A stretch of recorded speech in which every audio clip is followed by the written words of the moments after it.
Hello and welcome everybody. Today we will be learning how we load FloodArea user interface into ArcGIS and how we start our very first simulation. The data we will be using, you can see here, we have a DEM and also we need an irrigation raster with values from 0 to 1.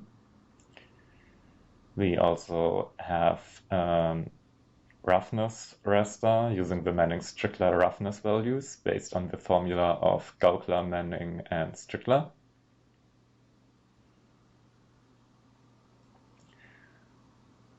And we also have a point input file, which are these pink arrows you can see, and they enable us to pump water from the beginning of a line to the end of a line.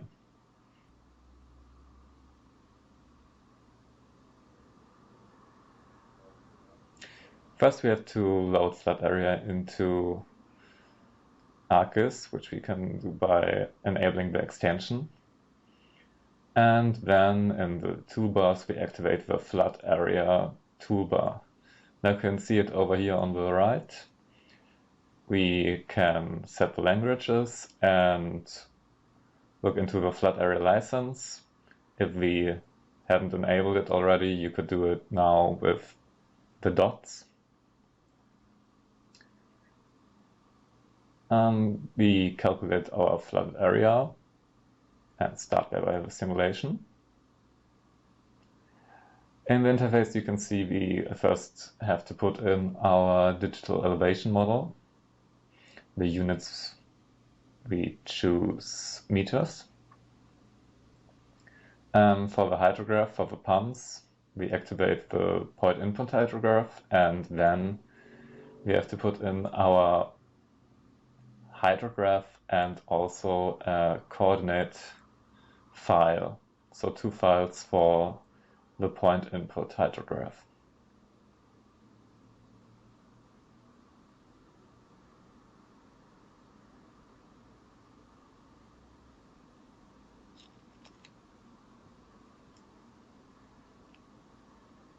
Then we also load our roughness file.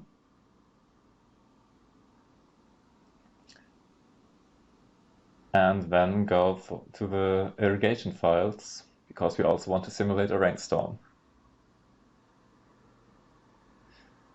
There we also need a raster and a hydrograph file. So here again, two files.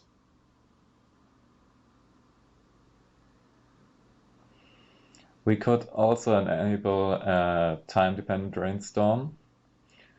When we activate it, we can't continue because there are some missing values, so we don't do that today.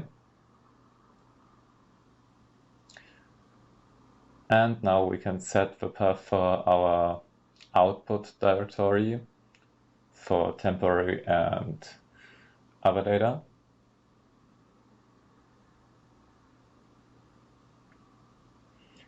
Here you can also create new folders if you want to.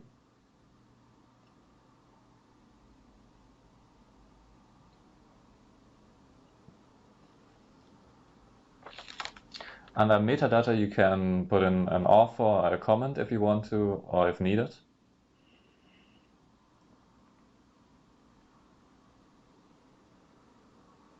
The saving intervals for our simulation will be every 1 minute. And for our flooding depths, we want relative flooding depths. So we set it to relative elevation. We also want to see the direction and the velocity of a flow. And for our simulation period, we want the whole thing to last for 10 minutes. At last, we change the color for the legend from white to blue. And then we can start calculating our simulation.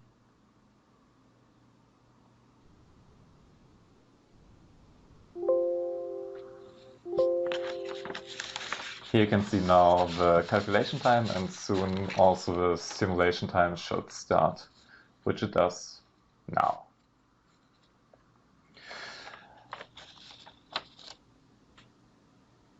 While the simulation is calculated, I can show you some paths for important files. For example, in the output folder, you can find the log files, which is important for FloodArea support. And you can also find in the temp file the FNG XML files. If you open them, you can see, for example, the author and the comments you added in, and all the data we are working with, and the simulation settings we put in.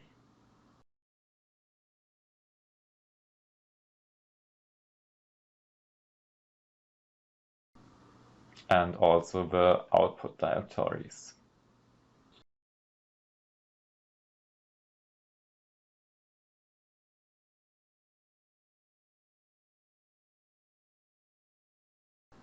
Another important path can be found in the app data folder. There you can find the Geomir folder, and there is the test data for training under example. With these data you can start your first simulation for training.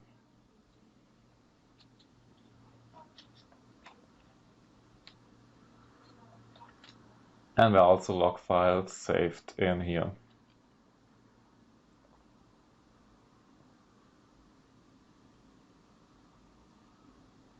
So the simulation just finished. On the left you can see our resulting raster files. They are using the legends we set them to use, but we can also switch it now to something better, nicer. So we can see the flooding better.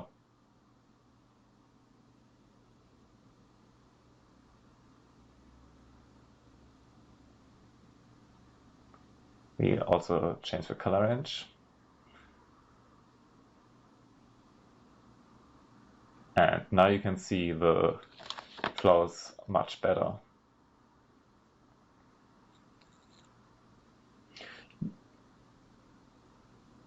You may also start the simulation using the toolbox. Herefore you have to load the FloodArea toolbox into Arcus. You can find it in the installation folder of FloodArea.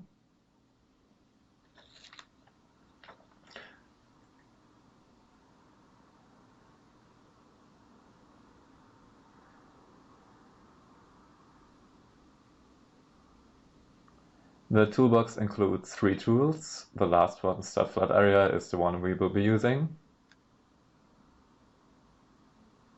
You can see you can put in pretty much the same parameters than we did before. The big advantage for the toolbox is that you can let it calculate in the background if you enable the background geoprocessing.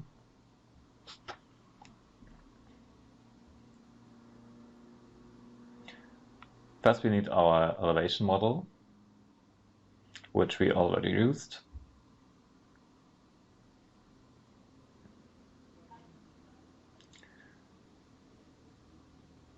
Again, units are meters. Then we put in our directory for the temporary data. Here we can't create new folders, so we have to use the already existing ones. Same as for the output directory.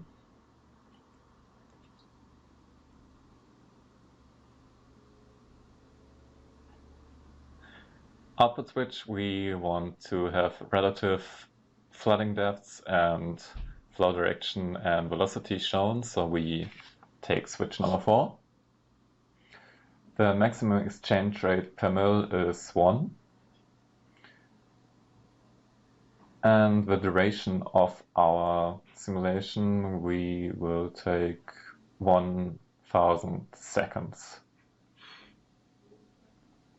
Saving interval will be every 60 seconds. The duration time and the saving intervals don't need to add up, when the duration time is reached, it will stop automatically.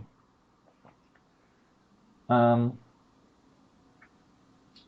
the load node roughness raster. We need again for the point input the hydrograph and the coordinate file, as we already did before. Then we also want to add in the irrigation. We look for the irrigation raster file. Also, we need the hydrograph file. And that's it. We could add a comment if we want to, or change the author. And then if you click OK, you can see down on the right that FloodArea is calculating. If you go to geoprocessing and click results, you can also see what is happening right now in the simulation calculating. So that's all for now, and thank you.